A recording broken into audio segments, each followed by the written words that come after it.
So Paul, what is your advice for beginners to when they start with being a monastic? Well, it's like, contemplate the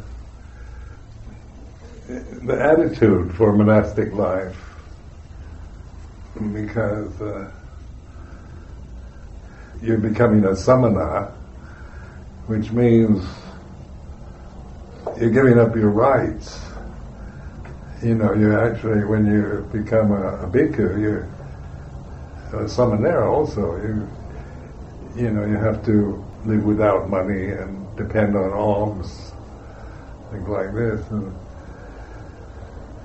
And we have rights to have money and have an active sex life and go where we want when we feel like it, and so forth. I mean, the whole, when you're living in the Western country and everybody's talking about rights all the time.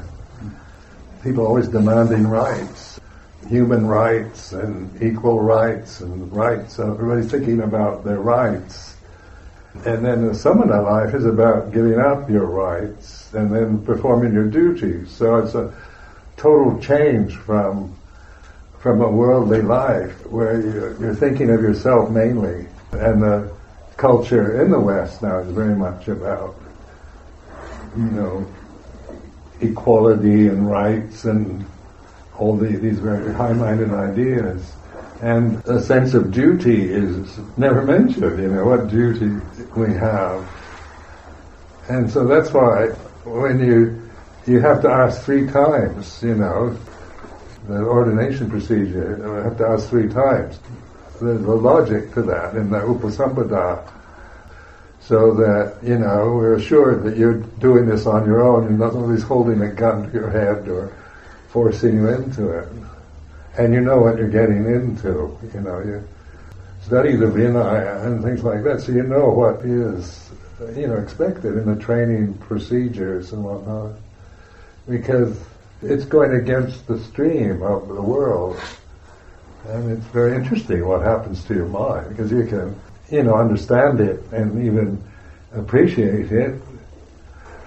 But when you're actually living within restraint and in a structure based on a hierarchical structure, it brings up all kinds of strong emotional reactions.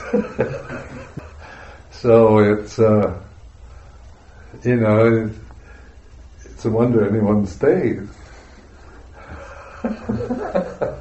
Because you're going against what you're culturally conditioned to believe is right and good, like human rights. Who can criticize human rights and things like this? It's just, it's a time where freedom of expression, every little ethnic group is demanding their rights now. So the Catalonians want to separate from Spain, and the Welsh are aiming to, the Scots are planning to leave Britain and leave the Great Britain, and all these ethnic groups that were under one general nation are now demanding their rights as separate national entities. It goes on and on like this.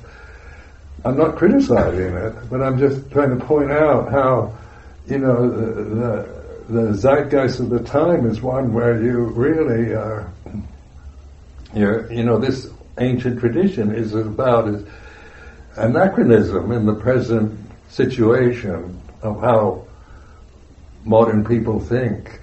And so this is why, it wouldn't work very well if the point wasn't for liberation from ignorance and suffering. So that's foremost. Always keep that as your, foremost in your mind. The whole point of this life isn't just to hold on to ancient customs and keep Buddhism alive or things like this. It's not about kind of propping up old traditions and things that don't seem to fit into modern attitudes, but it's about training yourself to observe, to be a witness to, the conditioning you have. and it works very well if you're willing to do it. You know, we can't really negotiate our position in the Vinaya. You know, it's based on seniority, and it's a structure, an impersonal structure that the Buddha established. Seniority is terribly impersonal. It's about who ordained first, not who's the best monk or the enlightened master. It's about seniority alone, and then that it doesn't matter about the personal aspect of it, but it will reflect that, you know. So in this life, you have if your role model is somebody like Ajahn, well, he's, you know, for me he was the top. I mean, I had no problem bowing and performing my duties to Luang Por Chah. But then I went to other monasteries where the senior monk I didn't respect very much personally. And then, you know, the conceit of not wanting to do all these things for a monk I didn't respect. But then the whole thing was, no, you're a junior monk, you perform those duties because that's your duty as a junior monk, not about just to monks you respect and like, but to those who are seniors, you know. And so, without that, I wouldn't, you know, I just follow more or less my own personal opinions. If I didn't have something to remind me of and help me to observe my own ditthimana, my own conceits. And so I learned a lot from living in other monasteries where I didn't approve of things, or I didn't particularly respect the senior monk. But I learned about how conceited I am and how full of opinions I am, because these would come up, and they're based on, you know, maybe their Vinaya wasn't very good, or things that I could justify. But then, you know, that wasn't the point of me being the kind of one who's judging everything and what's good and what's bad, but performing my duty within the structure. And I found that made life very simple for me all these years, because it's not about me thinking who's worthy and who isn't. It's about who's senior and who's junior. I'll contemplate that. It's, you know, I get a feeling for a traditional structure, a hierarchical structure based on seniority. Because you're from Australia, aren't you? So it's more like an egalitarian society. Everybody's as good as everyone else, and hierarchy is a nasty word. In America, it was a nasty word, hierarchy, and patriarchy. Patriarchy, you can have a good patriarch, you can have a bad patriarch. Patriarch in itself is nothing. It's just a word, a concept. And then it works well if the patriarch is good. You know, the structure is based on virtue and sila. You know, I found mainly that the structure works. It's in patriarchal form, but it works quite well when the Vinaya is kept, you know, when it's respected. So, but this is to reflect on it. So you're not just operating from Australian conditioned perceiving tended habit to waking to more how things really are, you know, since you're using your intelligence to reflect. And then to watch your own feelings about such things. You know, like certain words bring up strong feelings. And like patriarchy could bring up very strong emotion in women. You know, it may not in you, but whatever words, you know, whatever concepts or things that happen to you individually, you know, you can observe how you feel it, you know, whether they upset you or you're indifferent or you agree or whatever. Because it's you that observes. The words themselves are just words.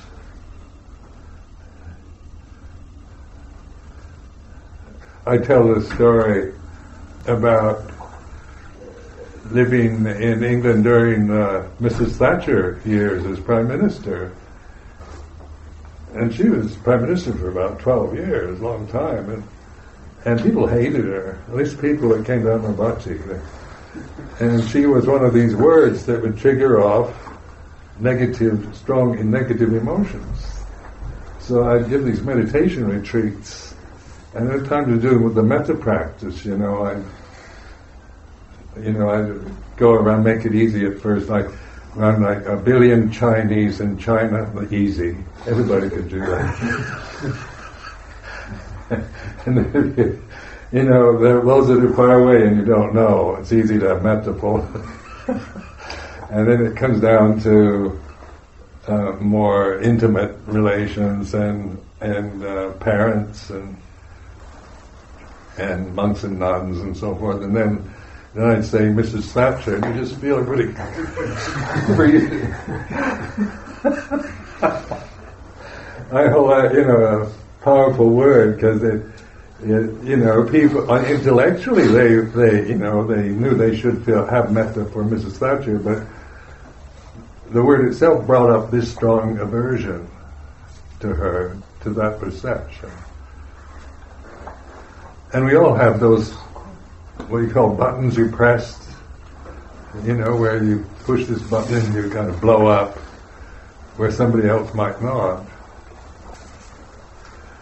And reflecting on that is also important to see where you're most vulnerable, where you lose it.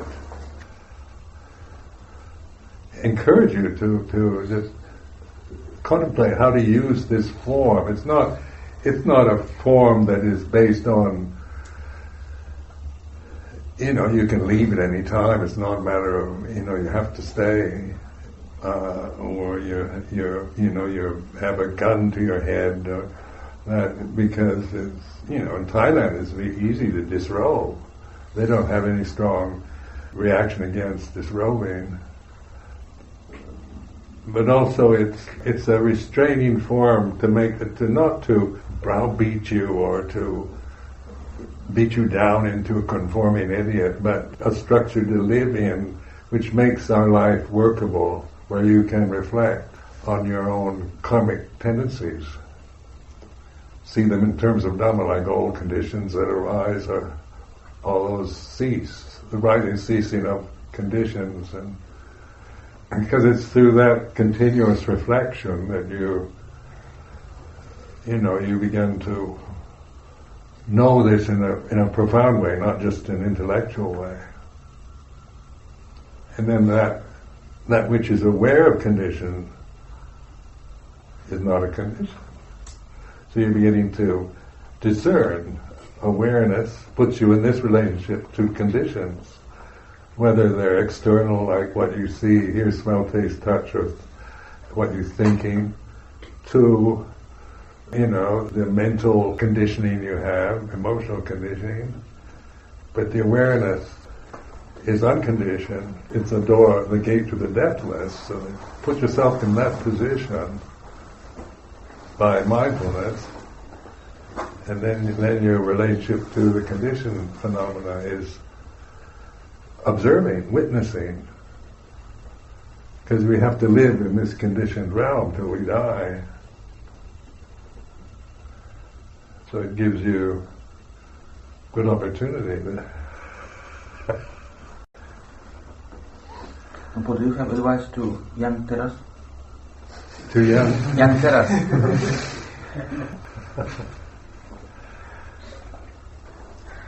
Govinda Bhat.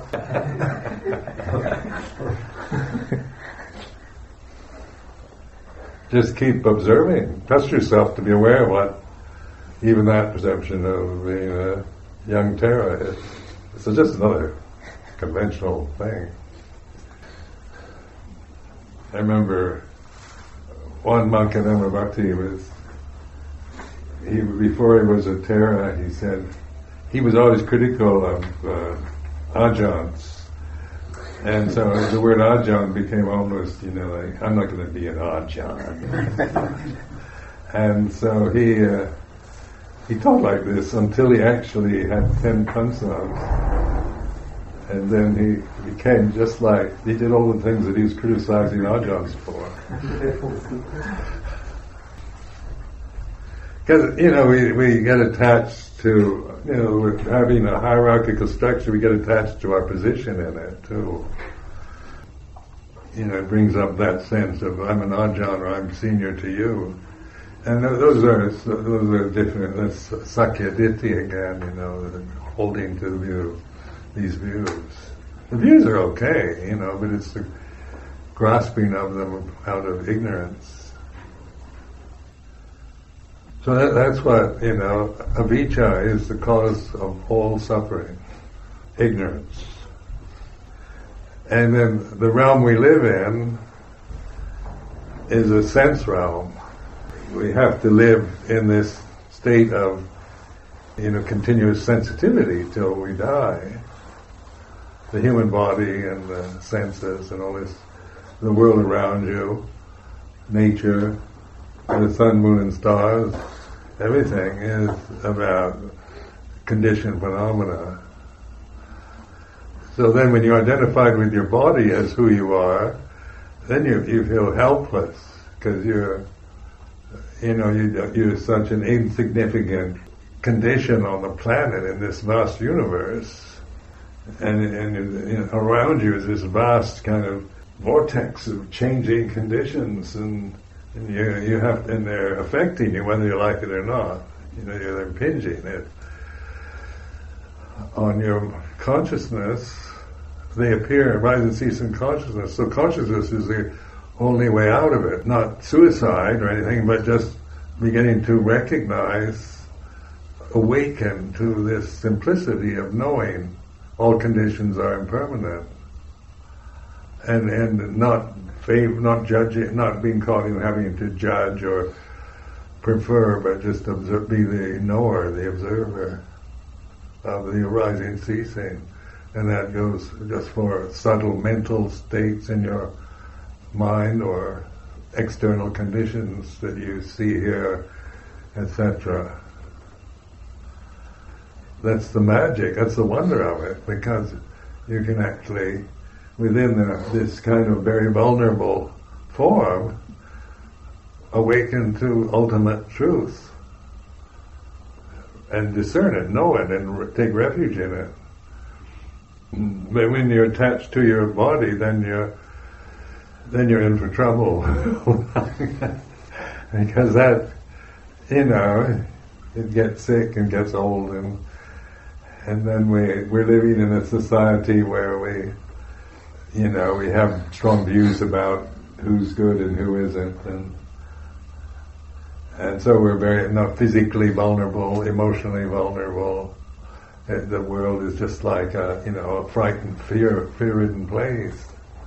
But in Dhamma, then we can bear with the changing conditions of our own physical form, and we know how to let go of all our emotional habits and views and opinions to abide in this state of awareness before the physical body dies.